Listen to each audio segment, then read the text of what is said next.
సమిష్టి నిర్ణయం అంటూ నిన్న టీటీడీ ఇచ్చినటువంటి వివరణని ఇప్పుడు ఇవాళ మొన్న ఇచ్చినటువంటి వివరణ నిన్న ప్రచురించకుండా అయితే అలిపిరిలో టీటీడీకి ప్రత్యామ్నాయ స్థలాలు ఉన్నప్పటికీ శిల్ప శిక్షణా సంస్థ స్థలాన్ని ఎందుకు ఎంపిక చేసుకున్నారన్న ఆంధ్రజ్యోతి ప్రశ్న.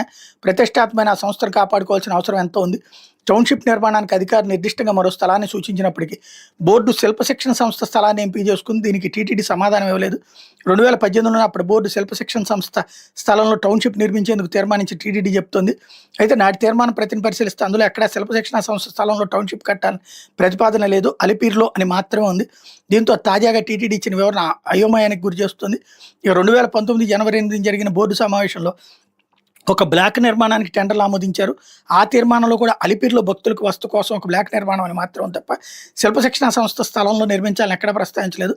అంతేకాదు ప్రతిపాదిత నిర్మాణ స్థలంలో చెట్ల నరికివేతకు అటవీ శాఖ నుంచి అనుమతులు రాకపోవడంతో 2019 అక్టోబర్ 23 నాటి బోర్డు సమావేశం సంబంధిత పనులను రద్దు చేస్తూ తీర్మానించింది అన్నటువంటి వార్తని హైలైట్ చేశారు.